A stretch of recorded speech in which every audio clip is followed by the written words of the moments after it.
Eu gostaria que a irmã projetasse o nosso texto, o texto que nós vamos tentar correr aqui, irmãos, que está lá em primeira carta de Paulo a Timóteo, no capítulo 3, os versículos 14 e 15.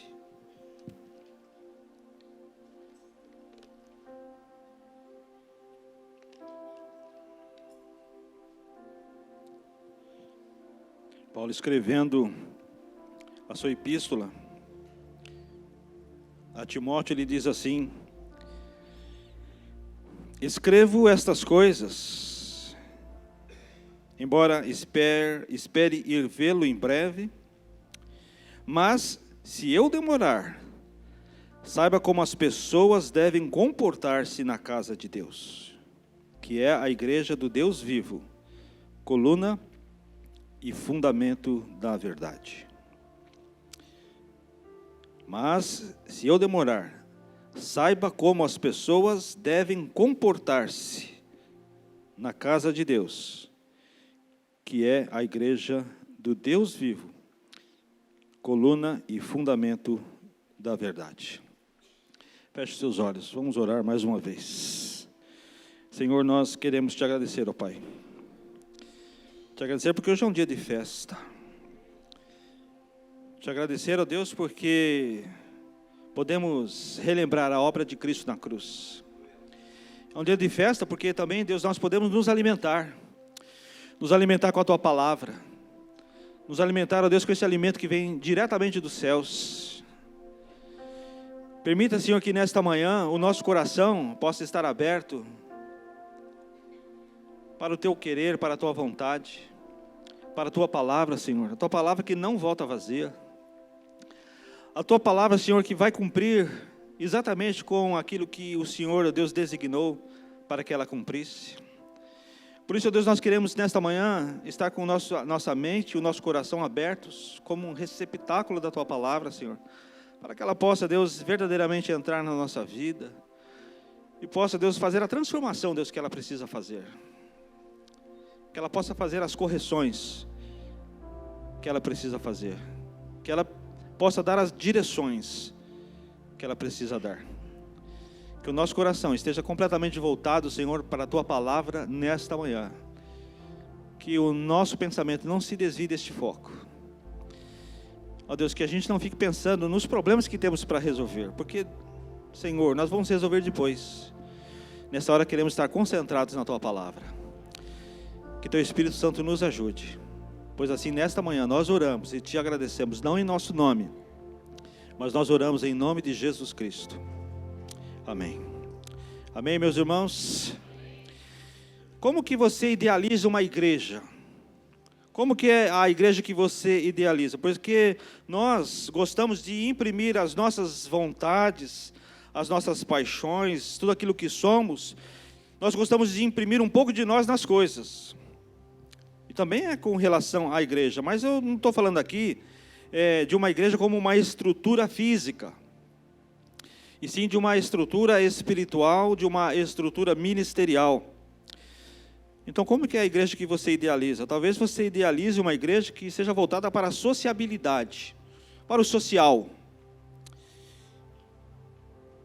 em que as coisas mais importantes, talvez, para que você possa achar é que uma igreja voltada para a sociabilidade, para as coisas sociais, seja o mais importante. Talvez você idealize uma igreja voltada para o assistencialismo, né? Então você acha assim, bom, nossa igreja precisa fazer obras de assistencialismo. Talvez você idealize uma igreja voltada para as questões só puramente espirituais. O contrário, né? Só para as coisas espirituais. Talvez você idealize uma igreja voltada para o legalismo, mas o legalismo, né, não tem os seus méritos e mecanismos para que a igreja não se vulgarize, não é isso. Não é isso que vai fazer de uma igreja menos vulgar se a gente for legalista. As Escrituras dizem que nós precisamos ter esse sentimento, né, de que não é o legalismo que vai fazer de cristãos maduros, cristãos sérios. Podemos idealizar uma igreja que tende para o superativismo, muitas atividades, mas ela pode se perder na sua caminhada por não pensar naquilo que ela está fazendo e nem nos seus objetivos, não ter um projeto. Talvez você idealize uma igreja que vai fazendo um monte de coisa, vai fazendo, superativista. Talvez você idealize uma igreja que enfatize a ortodoxia, o tradicionalismo, sem se dar conta que ela carece do fervor espiritual. E aí vai um recado para alguns irmãos que acham assim, que nós não deveríamos mais nos associar com os congregacionais. Eu já vi algumas pessoas falando isso. Nossa, porque, irmãos, os congregacionais são crentes. Amém? Tem algumas igrejas que são muito tradicionais, mas nós somos congregacionais avivados, amém? Mas nós somos congregacionais, mas nós não podemos idealizar uma igreja que só enfatiza esse tradicionalismo. Podemos idealizar uma igreja que viva de favores dos poderosos, dos políticos, dos bem relacionados, que naquele momento ali de eleição, né, que nós estamos passando por um momento de eleição, corre atrás dos políticos para ganhar vantagem. Nós vamos votar em você. E se nós votarmos em você, você ganhar, você vai favorecer-nos.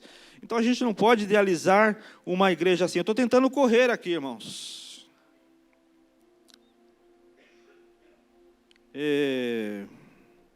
A igreja deve estar separada do Estado. E essa é uma controvérsia bastante antiga. O Senhor Jesus Cristo mesmo disse, dai a César o que é de César e a Deus o que há de Deus. Ele divide essas duas coisas, ele estabelece uma linha demarcatória entre essas duas instituições.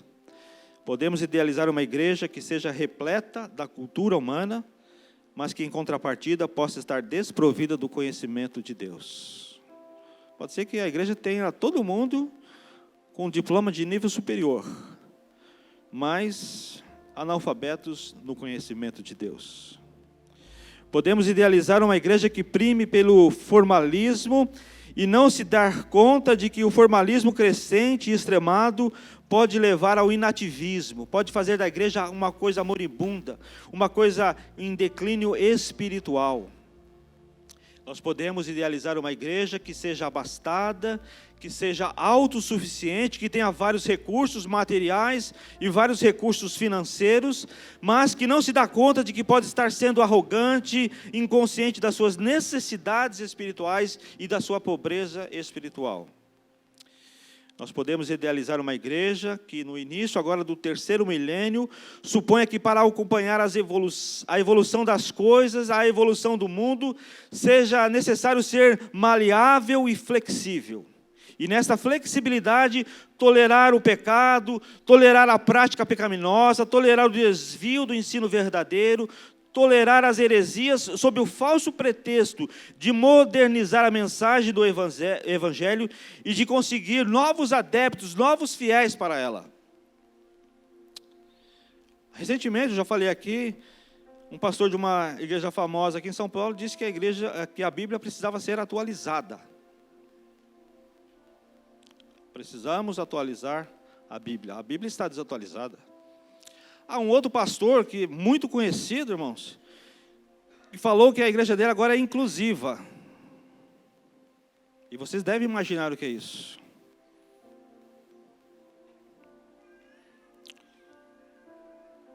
Podemos idealizar uma igreja que teoriza demais o amor, mas que na prática do dia a dia não viva nesse compromisso dessa experiência divina. Podemos idealizar vários tipos de igreja.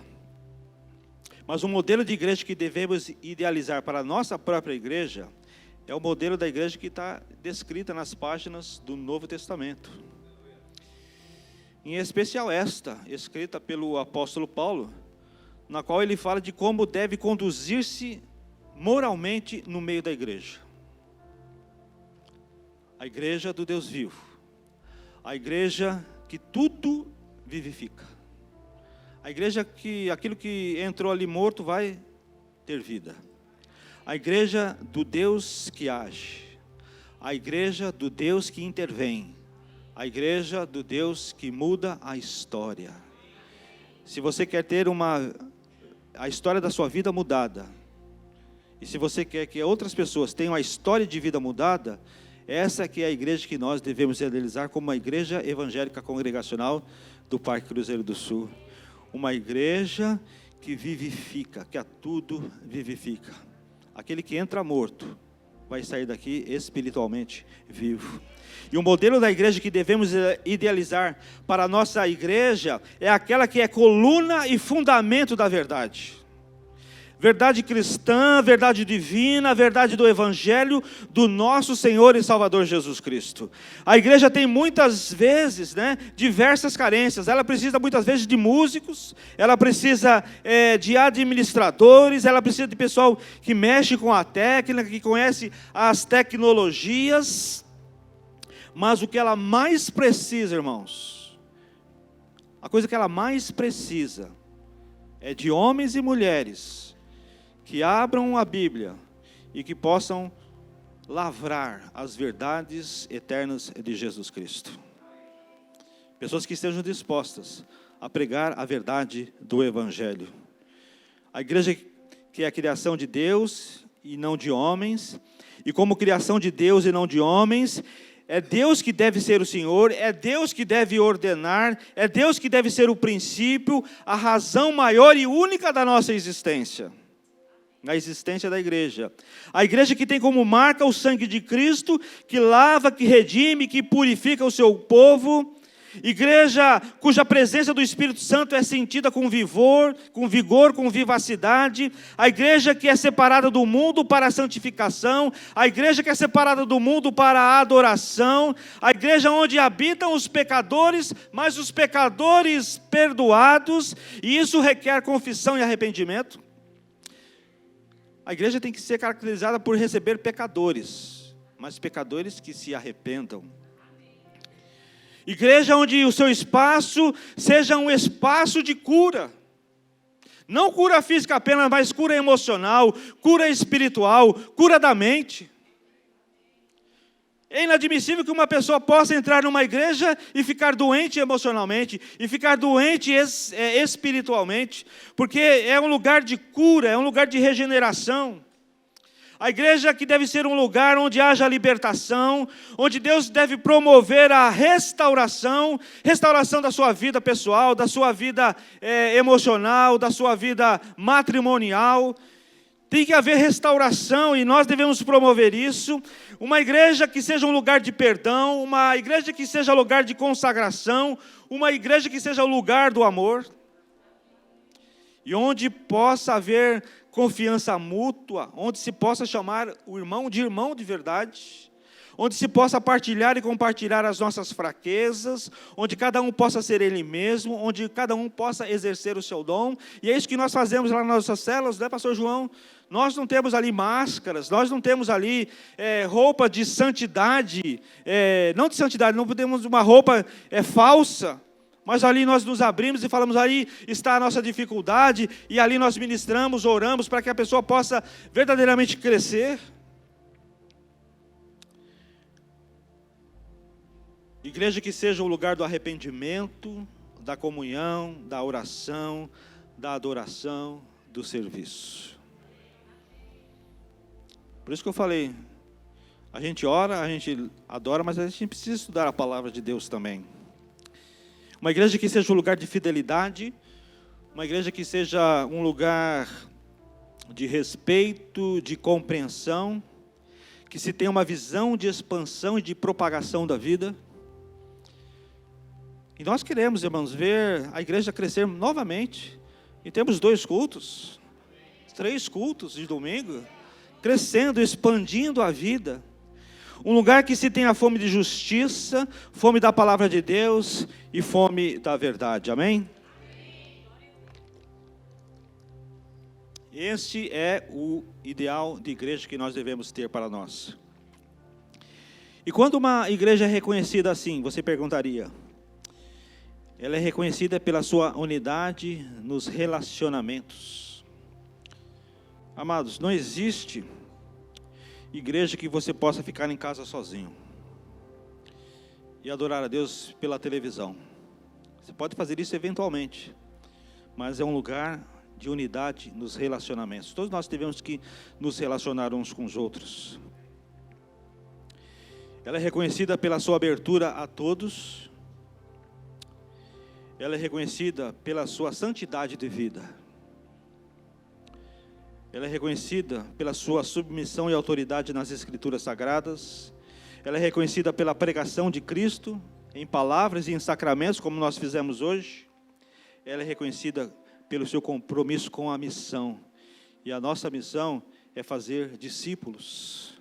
Levar esses discípulos a serem batizados e ensinar esses discípulos a seguirem tudo aquilo que Jesus ensinou. Esta é a nossa missão. Essa que é uma igreja viva. E o que devemos, amados, fazer para que essa igreja se mantenha viva? Se você ler depois em Isaías, capítulo 1, dos versículos de 10 e 20, de 10 a 20, nós vamos ver ali que o profeta repreende aquela, vamos dizer assim, igreja do Antigo Testamento, pois ela havia se corrompido ao ponto de Deus não ter mais nenhum prazer em receber o culto e a adoração dela. E esse quadro de decadência e corrupção da igreja de Deus neste mundo, infelizmente se repetiu por muitas vezes através da história. Se você for estudar a história da igreja, você vai ver isso. E nesses tempos o povo de Deus esfria sua fé. Esse tempo o povo de Deus, ele endurece o coração, ele persevera no pecado, ele serve de mau testemunho ao mundo. Mas existem algumas coisas que nós podemos fazer para evitar o declínio espiritual da igreja. A primeira, irmãos, vou falar rapidamente. A primeira é tratar o pecado com seriedade. Amém? Amém? Não é tratar o pecado com falta de misericórdia, mas é tratar o pecado com seriedade, porque pecado é pecado, e do pecado o Senhor não gosta. E eu quero dizer que nada arruína mais depressa a vida espiritual de uma comunidade, quando essa comunidade permite que os pecados dos seus membros permaneçam sem ser tratados como deveriam ser. Porque é uma coisa séria, irmãos. Não temos que agir com falta de misericórdia. Porque todos nós somos passíveis a erros, mas ela precisa ser tratada com seriedade. Exemplo lá de Acã, se você for ler o Antigo Testamento, quando eles estavam para invadir ali Jericó, o que Acã fez? Ele pegou de coisas proibidas, escondeu, e o exército de Israel perdeu por causa dele. Mas os nossos pecados, amados, não são um problema. O problema são os nossos pecados escondidos, os nossos pecados ocultos, que não são confessados e que nós não nos arrependemos deles. Este sim se constitui num tropeço espiritual que pode se espalhar pela igreja e envenenar os bons costumes e a fé. Por isso que nós precisamos tratar com seriedade, com toda a misericórdia, mas com seriedade. A segunda coisa, que podemos fazer para evitar esse declínio é zelar pela sã doutrina. Por isso que nós vamos voltar a estudar a Bíblia, irmãos. Porque a verdade salva e edifica a igreja, mas a ruína dela é a mentira. O erro religioso, doutrinário, ele envenena as almas e ele desvia o povo dos retos caminhos. Se você for ler as cartas que João escreveu aos 7 anjos das 7 igrejas lá de Apocalipse, você vai ver que ao anjo lá da igreja em Pérgamo, ele disse que a igreja era tolerante com os falsos mestres, que solapavam as bases cristãs com falsos ensinos. Por isso que Jesus criticou severamente aquela igreja. E da mesma forma, Jesus repreendeu a igreja em Tiatira por tolerar uma mulher chamada Jezabel, que ela se dizia profetisa e ensinava os membros a praticar imoralidade. O grande problema que a gente vê aí é quando nós somos tolerantes. Tolerantes. Tolerar é aceitar tacitamente, é aceitar calado as opiniões contrárias à nossa. E nós não podemos ser tolerantes com esse tipo de desvio doutrinário. A terceira coisa é andar perto do Senhor Jesus, o Senhor da igreja, com simplicidade. E é somente Ele que pode nos manter firmes e puros.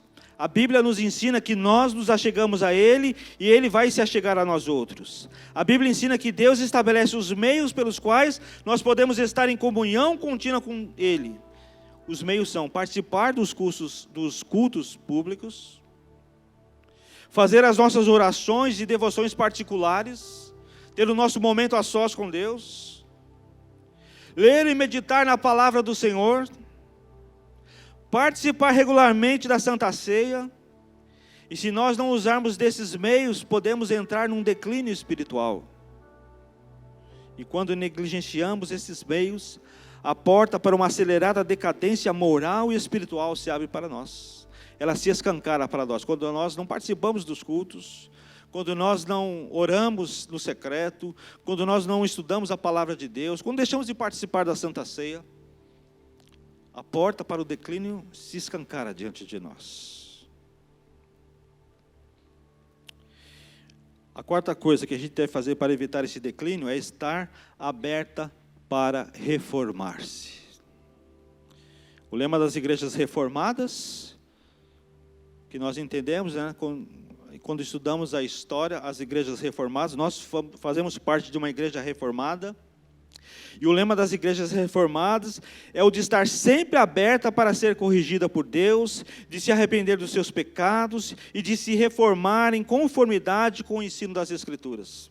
Se a gente tem um ensino e a gente vê que está errado, a gente se reforma. Se a gente interpretava a Bíblia de uma forma diferente e estava errado a nossa interpretação, a gente tem que se reformar. Eu já mudei de opinião várias vezes, irmãos, desde que eu era seminarista, que eu achava que era uma coisa, porque eu fui ensinado daquela maneira. Mas depois, ao estudar a Bíblia, ao estudar teologia, ao ter a revelação do Espírito Santo, eu mudei em muitas coisas da minha vida. Porque a gente precisa estar se reformando, nós devemos estar abertos para se reformar. Quando o Senhor Jesus escreveu através do apóstolo João as cartas para a igreja da Ásia Menor, as 7 igrejas, ele determinou que se arrependessem e retornassem aos retos caminhos do Senhor, porque elas estavam erradas. Você pode ver, irmãos, leia lá as 7 cartas do Apocalipse para as 7 igrejas. Ele diz assim: eu tenho contra ti, porém. Ele falava assim: você é bom nisso, mas eu tenho contra ti, porém, que você faz tal coisa. E está errado, você precisa se reformar. Você precisa reajustar, você precisa corrigir. Muitas vezes nós precisamos nos corrigir, irmãos. Nós somos cristãos que devem olhar a palavra de Deus e procurar interpretá-la da melhor maneira possível, com a iluminação do Espírito Santo. Mas você vai dizer assim: a nossa igreja não tem problemas. Nossa igreja é 100%. Um grande perigo para uma igreja é quando ela se fecha em si mesma e deixa de ouvir a voz do Senhor, que deseja corrigi-la e trazê-la de volta aos caminhos do Evangelho. Eu, pastor João e mais uns pastores aqui, estamos com a ideia de nós transformarmos essa micro-região aqui, congregacional, em igrejas avivadas, amém? Igrejas com o poder de Deus. Igrejas que sejam congregacionais, mas igrejas que sejam iluminadas e dirigidas e capacitadas e mergulhadas no Espírito Santo de Deus. O Senhor deseja corrigir e trazer de volta os caminhos do Evangelho. O alvo da igreja, tem muitos textos aqui, irmãos. Eu nem passei lá para a irmã porque eu sabia que ia demorar. Mas o alvo da igreja está em Efésios 4:13, é chegar à estatura de Cristo. A sua obra é evangelizar e discipular, Mateus 28:18-20. O seu poder é vir do Espírito Santo, Atos 1:8. A sua garantia é a presença de Cristo, Mateus 18:20. As suas armas são espirituais, Efésios 6, de 10 a 18. Os seus membros são aqueles que são regenerados, João 3:3. A sua vida é glorificar a Cristo, Efésios 1, 23. A sua unidade é a fé, Judas, versículo 3. E o seu anseio é a paz e a alegria do Senhor nos homens, Romanos 14, de 17 a 18. Se você quiser, depois eu te passo essas referências para você estudar e você saber quais são, os caminhos que a igreja deve atingir, quais são os caminhos que ela deve trilhar para ser uma igreja ideal, uma igreja que foi instituída pelo Senhor Jesus Cristo lá no Antigo Testamento, lá a partir do Ato dos Apóstolos. E do mesmo modo como Deus habitou nos santuários de Israel, assim agora, pelo Espírito, Ele habita no seu novo templo, que é a igreja sou eu e é você. E como tal, seus membros devem ser coluna e fundamento da verdade do Evangelho. Nada mais do que a verdade, irmãos. Nada mais do que a pura verdade que se encontram impressas neste livro que chamamos de Bíblia Sagrada. Nós, a igreja, somos um povo incumbido de sustentar e de proclamar o Evangelho. Não só de sustentar, mas de proclamar aquilo que nós cremos. Pois é na igreja que o Senhor Jesus se manifesta com o seu nome, com o seu poder e com a sua glória. E é nela que Ele executa a sua vontade. Então ela deve ser a guardiã da verdade e do ministério cristão. Isso está na minha mão, isso está na sua mão. Está nas nossas responsabilidades. E a verdade, amados, é o Evangelho de Cristo. E tudo o que isso significa. Tudo aquilo que é exposto pela fé cristã. É a verdade da redenção divina. É aquilo que diz respeito à salvação que Deus me concedeu e concedeu a você por intermédio de Jesus Cristo. A verdade é que a igreja é uma criação de Deus e não de homens, que a redenção do seu povo se centraliza no ato de Deus em Cristo Jesus, que a igreja é autenticada e assinada pela presença do Espírito Santo de Deus. A verdade de que a igreja foi separada em santidade como uma comunidade que adora, que a igreja é onde habitam os pecadores arrependidos e perdoados, que são herdeiros do reino de Deus. Dessa forma, amados, nós vamos evitar a decadência espiritual e moral da nossa prática religiosa. Nós vamos manter acesa a chama da fé através dos meios que nós dispomos para que possamos nos achegar a Deus. E os meios estão aí, nós podemos fazer uso desses meios. O Espírito Santo está liberado para nós. O Espírito Santo está aí, querendo transformar completamente a sua vida, de ser o total dominador da sua vida, de ser aquele que vai conduzir os seus pensamentos, os seus passos, as suas atitudes, a sua língua, o seu falar, a sua conduta. Por isso que Paulo fala assim, vocês, se eu for até vocês, beleza, se eu não for, você já sabe como vocês devem se portar na casa de Deus. E assim, amados, procedendo dessa forma, nós não vamos negligenciar a nossa vida espiritual. Nós vamos contribuir para fortalecer o testemunho da igreja de Jesus Cristo neste mundo, como uma igreja viva. Eu quero que a igreja do Parque seja conhecida como uma igreja viva. Uma igreja onde as pessoas vêm aqui, mortas espiritualmente, e saiam vivas. Entre doentes e saiam curados. Entre sem esperança e saiam cheios de esperança no coração. Entre sem perspectiva de vida, mas quando sair dali, daquela porta para fora, sejam pessoas que tenham perspectiva de uma vida vivida na presença de Deus. Pessoas que entram aqui sem nenhuma esperança, mas que aqui estando, ouvindo a palavra de Deus, adorando e sendo consertados, possam também levar essa palavra para outras pessoas. Uma igreja viva, Uma igreja que encerra e sustenta bem alto a verdade divina. E que dia após dia, ela alargue as fronteiras do reino de Cristo. Esta igreja que eu sonho para a igreja do Parque Cruzeiro. Uma igreja em células ou não. Porque a célula, como nós já falamos, é uma estratégia que Deus deu a homens para que eles alcancem outros homens, para que eles possam cumprir com a missão.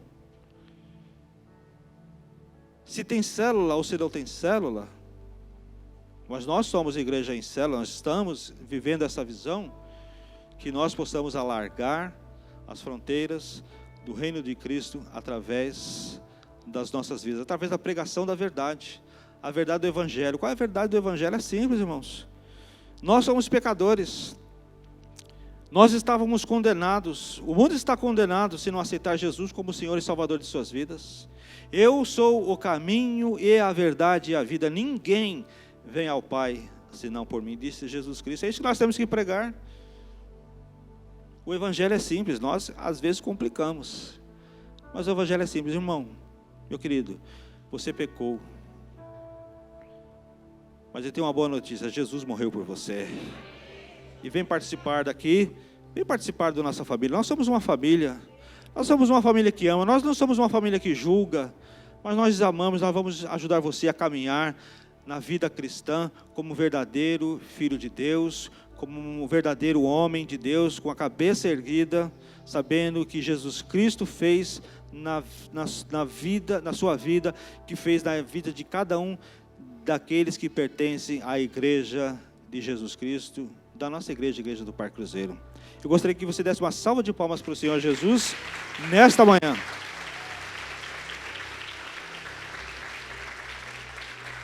Eu gostaria que você se colocasse de pé para nós orarmos e encerrarmos este momento.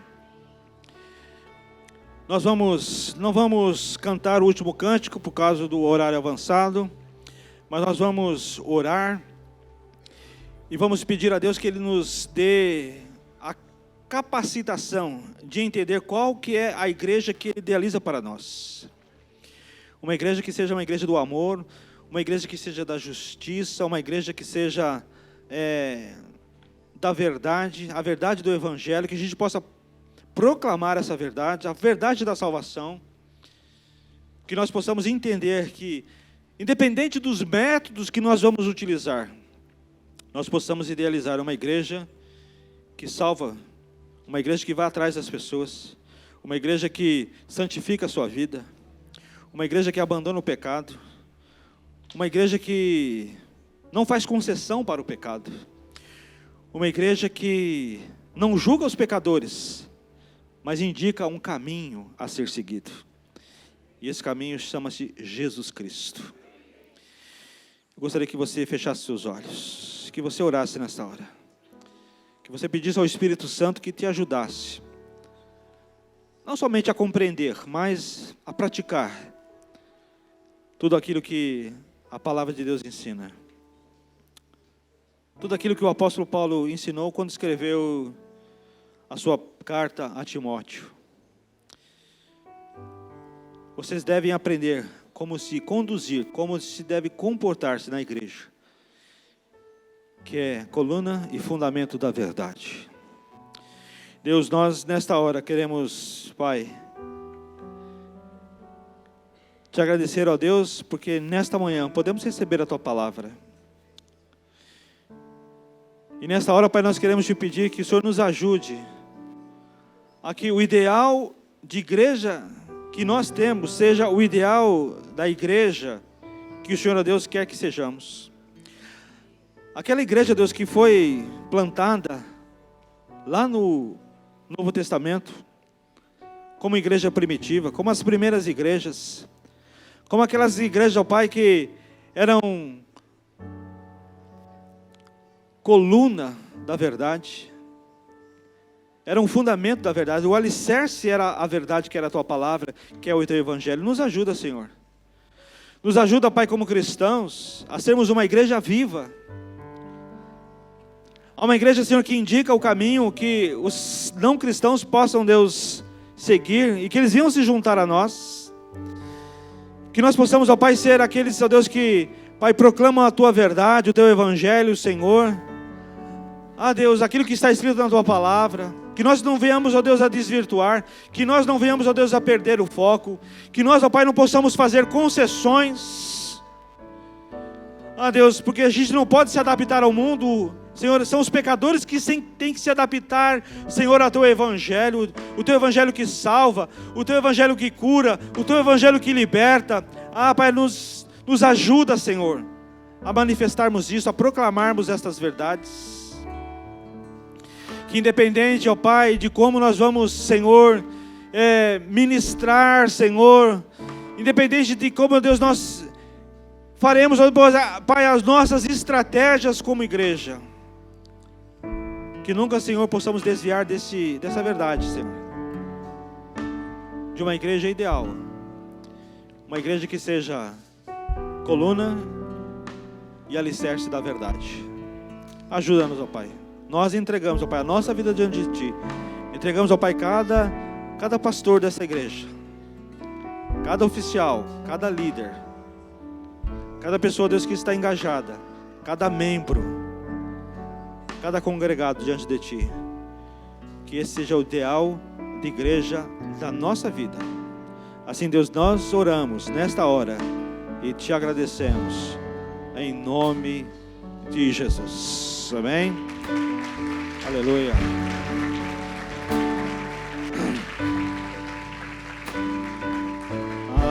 Amém.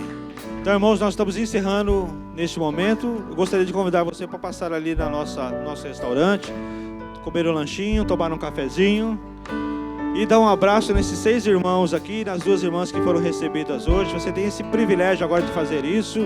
Nós nos vemos na terça-feira. Deus abençoe. Receber a bênção. Que a graça e a paz do nosso Senhor e Salvador Jesus Cristo, o Filho de Deus, o amor e a misericórdia de Deus o Pai, a comunhão e as consolações do Santo Espírito de Deus estejam sobre todos vós e sobre todos os cristãos na face da terra, desde agora e até a volta de Cristo. Amém. Amém. Boa semana, irmãos. Deus abençoe.